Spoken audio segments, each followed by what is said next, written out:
Assalamualaikum warahmatullahi wabarakatuh. Alhamdulillah wassalatu wassalamu ala sayyidina wa maulana rasulillah wa ala alihi wa sahbihi wa mawala.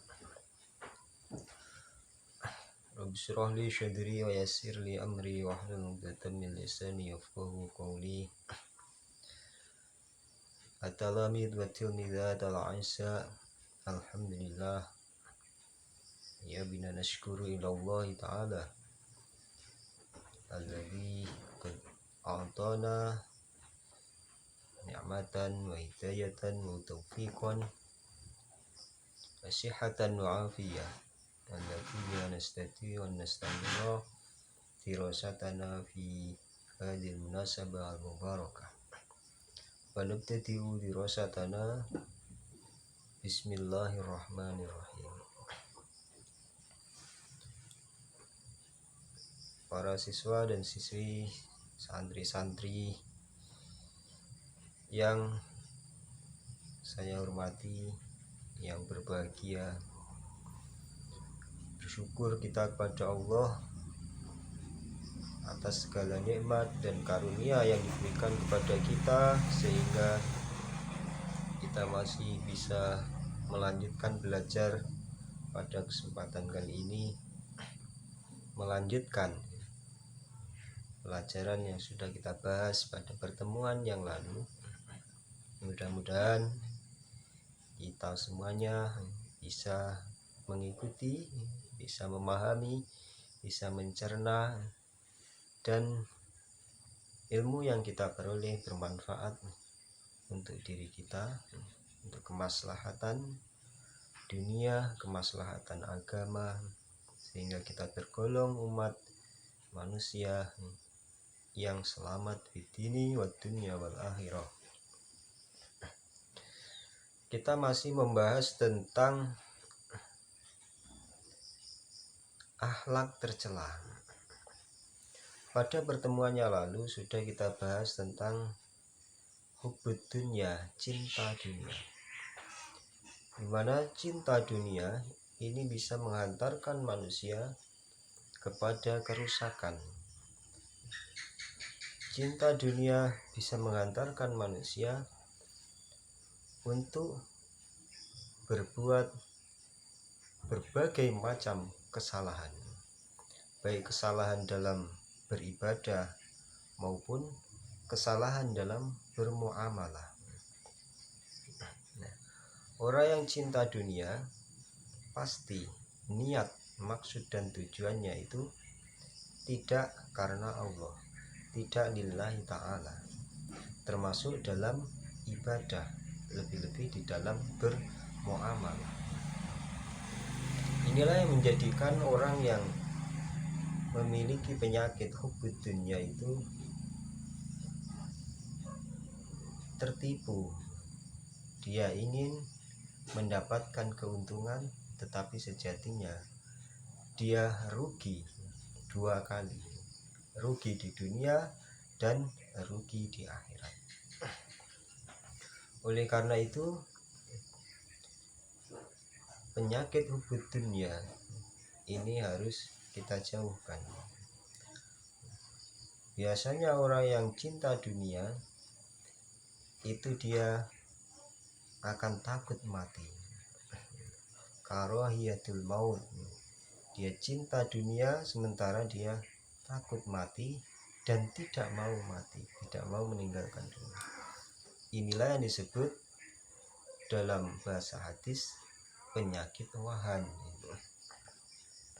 Nah, siswa-siswa sekalian, santri-santri sekalian yang berbahagia, kita lanjutkan kajian kita pada penyakit yang selanjutnya, yang ini juga tidak kalah bahayanya bila mana menjangkit terhadap diri kita. Apa itu? Yaitu penyakit hasad.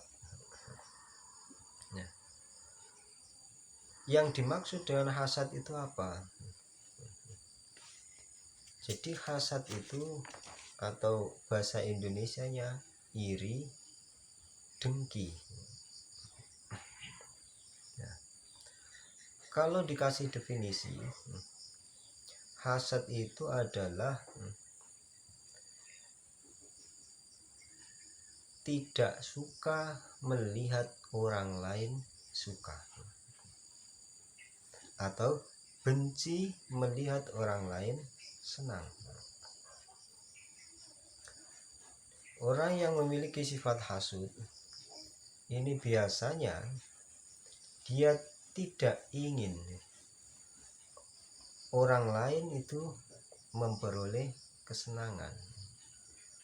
Di sisi lain, dia ingin kesenangan yang ada pada orang lain itu berpindah kepada dirinya. Jadi dia hanya ingin dirinya saja yang senang. Bila mana kita menginginkan kesenangan, itu sudah manusiawi. Setiap kita menginginkan kesenangan, hidup senang. Tetapi yang bahaya dan dilarang dalam agama adalah kita senang melihat orang lain susah, dan sebaliknya susah melihat orang lain senang. Jadi ingin senang sendiri, ingin bahagia sendiri, ingin orang lain susah. Inilah sifat hasud itu seperti itu. Misalnya kita punya teman, punya saudara kita mendapatkan anugerah kenikmatan. Misalnya tetangga kita dapat rezeki bisa beli kendaraan baru. Orang yang hasud, dia pasti akan terbesit di hatinya rasa benci, rasa nggak suka, sehingga dia mencari-cari celah untuk menjatuhkan saudara kita atau tetangga kita yang mendapatkan kenikmatan. Tetangga kita misalnya dapat hasil panen yang melimpah. Orang yang hasud, dia akan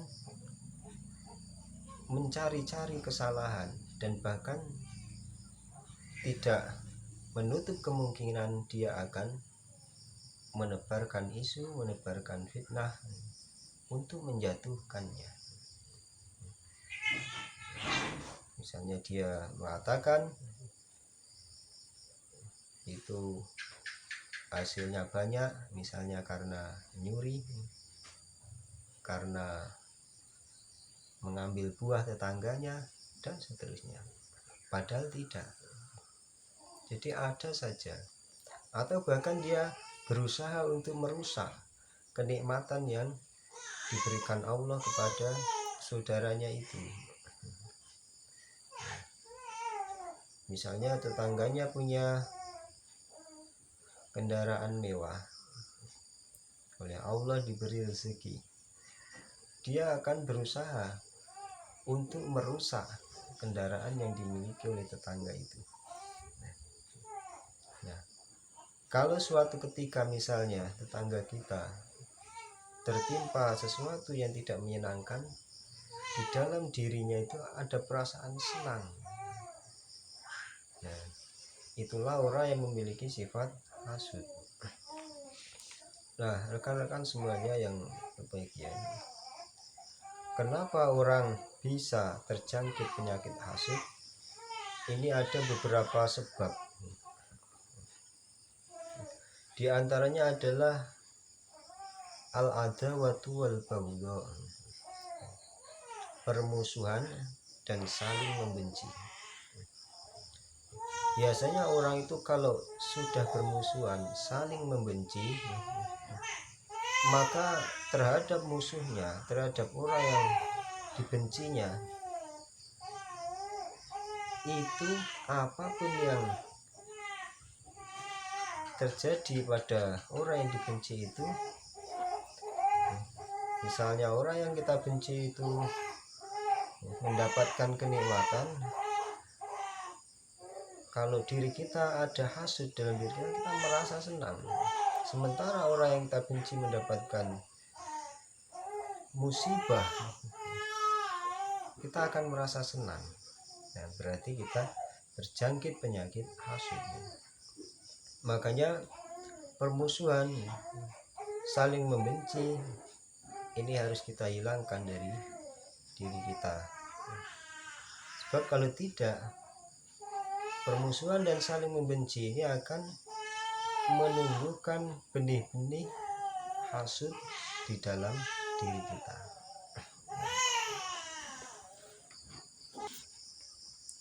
Nah, kita lanjutkan. Jadi yang menjadi sebab diantaranya al-adawatu wal baghdha, permusuhan dan saling membenci. Di dalam Al-Quran juga sudah disinggung dalam surah Ali Imran ayat 120. In tamsaskum hasanatun tasuhum wa in tusibukum sayyi'atun yafrahu biha. Nah, ini termasuk salah satu sifat orang-orang kafir, orang yang tidak beriman. Jika kamu memperoleh kebaikan, in tamsaskum hasanatun tasuhum, niscaya mereka akan bersedih. Kalau kamu mendapatkan kesenangan, kenikmatan, itu sama dengan mereka mendapatkan musibah. Dan sebaliknya, wa in tusibukum sayyi'atun yafrahu biha, jika kamu tertimpa musibah, sesuatu yang buruk, sesuatu kemalangan, nasib yang tidak baik, mereka justru akan bersukaria. Nah, ini. Kemudian di antara sebab yang selanjutnya adalah at-ta'assus, sifat ingin memiliki kedudukan yang tinggi. Jadi ingin posisinya lebih tinggi dari orang lain, sehingga setiap prestasi yang dicapai oleh orang lain itu dia tidak senang. Kenapa? Karena dia ingin dirinya sendiri yang prestasi. Ketika ada orang nilainya lebih tinggi dari orang lain, dia akan merasa tidak senang dan bahkan akan mencari-cari kesalahan, mencari-cari alasan untuk menjatuhkannya, untuk mencemarkan namanya. Ini orang yang hasud. Kemudian sebab selanjutnya adalah khabusun nafsi, hatinya buruk. Jadi orang yang hatinya memang buruk, hatinya sakit, ini ya juga bisa menyebabkan orang bisa iri, dengki, dan selalu tidak suka kepada orang lain yang mendapatkan kesenangan. Nah, kemudian yang harus kita perhatikan, ini penyakit hasud ini sangat berbahaya ternyata, sehingga diperingatkan oleh Rasulullah SAW, iyyakum mal hasada fa innal hasada ya'kulul hasanat kama ta'kulun naru al hataba, rawahu Ahmad. Jauhilah olehmu sekalian akan sifat hasud. Kenapa? Fa innal hasada ya'kulul hasanat, karena sifat hasud, iri, dengki, tidak suka kepada orang lain yang memperoleh anugerah kenikmatan dari Allah, itu bisa memakan kebaikan-kebaikan yang kamu peroleh. Kebaikan yang telah kamu kerjakan akan terkikis, akan habis dimakan oleh sifat hasud yang kalian miliki. Kama ta'kulun naru al-hatab, seperti halnya api yang memakan terhadap kayu bakar. Jadi seorang yang ahli ibadah, amal kebaikannya banyak, kalau dia memelihara sifat iri, dengki, maka hati-hati. Pertanda bahwa kebaikannya, amal ibadahnya ini alamat akan habis. Ini juga tertipu di situ. Kalau kita memiliki sifat hasud, amal ibadah kita banyak, kebaikan kita banyak, tetapi ada hasud dalam diri kita,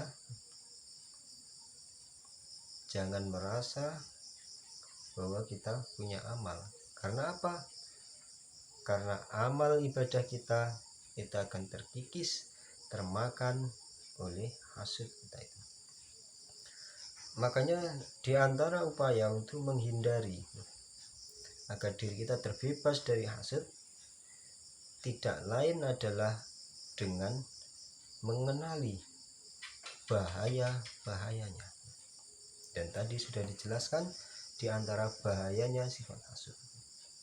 Nah, kita akan sadar, kita akan mengerti akan bahayanya hasud ini bila mana kita mau belajar. Makanya Al-Imam Al-Ghazali menjelaskan bahwa obat untuk mengobati, menanggulangi sifat hasud dari dalam hati kita tidak lain adalah al-ilmu wal amal. Ilmu dan juga amal.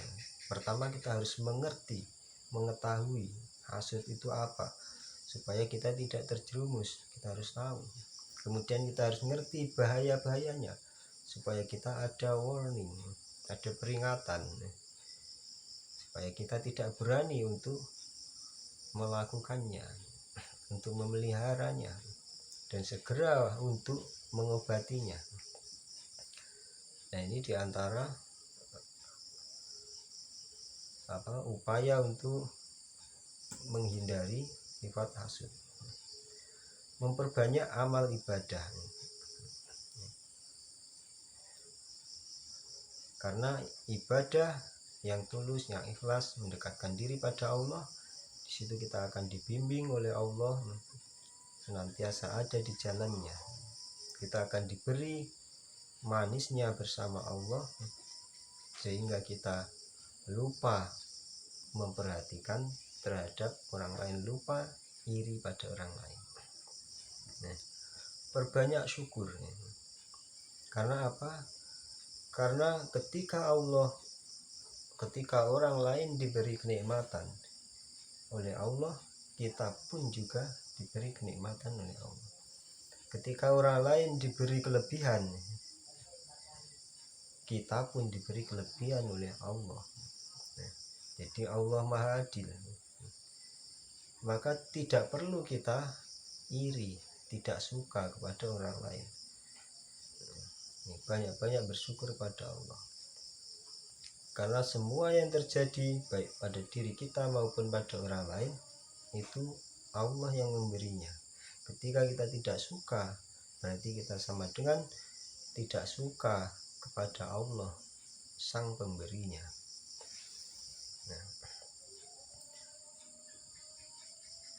Nah, rekan-rekan semuanya, itulah yang bisa kita bahas. Mungkin masih banyak lagi cara-cara yang bisa kita tempuh untuk menghindari sifat hasud dan sifat-sifat tercela yang lain. Yang jelas, perbanyaklah belajar, menuntut ilmu, memahami dan mengamalkan apa yang kita peroleh dari ilmu yang sudah kita pelajari itu. Mudah-mudahan dengan demikian sifat-sifat tercela dari dalam diri kita ini akan berangsur-angsur keluar dan akan masuk di dalam diri kita sifat-sifat terpuji, sehingga diri kita bersih, diri kita selamat, jalan kita terang, dan perilaku kita juga benar. Mudah-mudahan kita diselamatkan Allah Subhanahu wa taala dari semua sifat-sifat tercela, sehingga kita selamat di dini wa dunya wal akhirah. Billahi taufik, wallahu a'lam bishawab. Assalamualaikum warahmatullahi wabarakatuh.